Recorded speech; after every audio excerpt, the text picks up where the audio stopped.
happened? It was like, that was a pop. Dude, when did my niece get here? What is happening, people? It is Brian Alsruhe, NEVERsate.com, and every single week I get a ton of requests from viewers like yourselves who want me to take a look at their deadlifts, so people email it to me.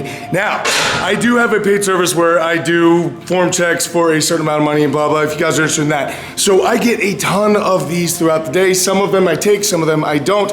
But here's a little bit of tip that is going to help you guys save some money and save a little bit of time by helping you guys get your absolute perfect starting position on the deadlift. What do you think, Kona? What do you think? That's not a good starting position on a deadlift. Now when I'm talking about the perfect starting position on your deadlift, what I'm pretty much saying is if you videotape yourself from the side, directly from the side, if when you go to initiate that pull, if your hips move at all, hips is another word for butt. So if your butt moves at all when you initiate that pull, something is wrong in your starting position. Some people start with their hips too low, and then when they go to initiate the pull, their hips shoot up before that bar leaves the ground, while other people start with their hips too high. When they go to lift the bar off the ground, it just floats out in front of them. Kona is moving the camera, and that doesn't end up well for them either. Sorry about that. So if you are starting with a perfect position on deadlift, that's at least one extra thing that you guys don't need to worry about, at least for your body. Now I am only talking about the conventional deadlift because in strongman we are not allowed to do the sumo deadlift, so I'm only gonna be dealing with the conventional deadlift today. Now, in order to do this, you're gonna need three things. Number one is Kona. You guys don't need a Kona. Well, you guys are gonna need a camera. I'm assuming if you're watching this, then you probably either have a camera on your phone or you at least have a friend with a camera on their phone, and that's all that you're gonna need. So that is what you need, number one. Number two, you're gonna need something to deadlift. Options could vary. All right, so once you have said camera and you have said bar for deadlift, all that I want you to do is load up that bar with about 80% of your 1 rep max. Now, it does not need to be a true 80%. You just need a substantial amount of weight on the bar, because the entire idea behind this is that we are reverse engineering your deadlift. Just meaning that we are going to start at the top, look what happens as you lower that bar, because you cannot lower a bar under control biomechanically with support incorrectly. It just doesn't happen. You end up doing much stupider things. Smooth, Nick, smooth. We end up doing a bunch of stupid things that really don't end up helping your deadlift whatsoever. Step number one, you gotta pick the bar up.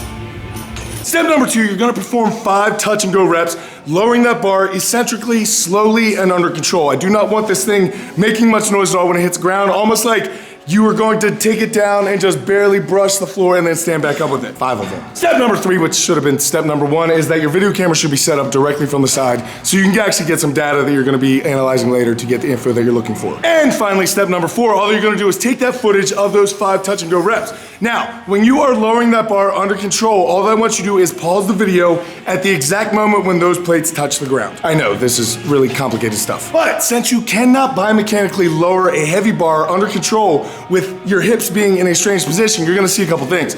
Number one, as you start lowering that bar, you're gonna see it sliding right down your legs. If the bar leaves contact with your legs at any time during a deadlift, you are leaving pounds out there. Number two, you're gonna start pushing your butt back rather than bending over.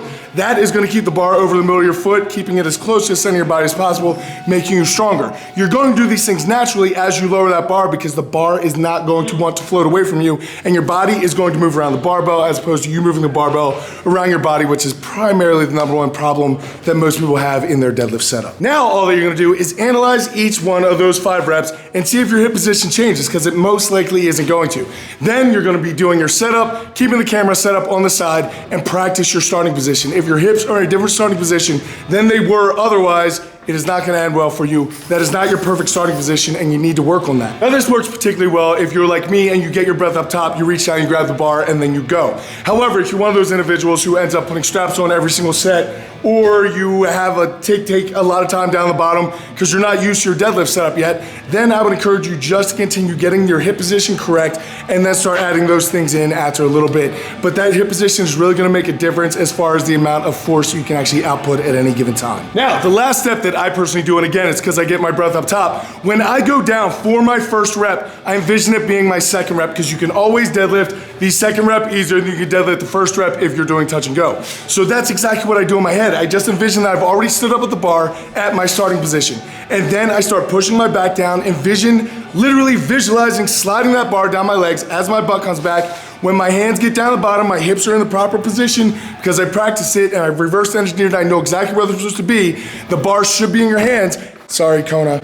And if the bar is in your hands, then you're gonna be able to take off with it. But again, if you are one of those individuals who straps in every set or needs a lot of time down on the bottom for setup, then just make sure that your hip position is exactly where it needs to be, even if you need to grab a training partner or some enemy on the other side of the gym and just say, make sure that my hips are here, and if they change, just let me know. All right, so there you guys go. That is a great way to determine your perfect starting position on the deadlift, at least at first, until you can get more used to it. You can start adding to it and going around with it and doing different things to add more leverage, or rolling the bar out or rolling the bar in, or whatever the case may be, but you're still gonna have to start your hips from the proper point. Otherwise, that bar is gonna do things side to side, and it needs to be traveling in a straight line. Do not let it leave contact with your body. Do not be bending over too far. There are so many things in the deadlift that can go wrong. Do not let this be one of them. So guys, I really, really do hope that this helps some of you out. It has definitely helped my deadlift along the way. So just reverse engineer it, borrow a friend's camera, do whatever you have to do, but figure out that hip position, because I would like to see a lot of PRs coming up from you guys. Guys, thank you so much for watching this video, for watching all the videos, just for doing whatever you do.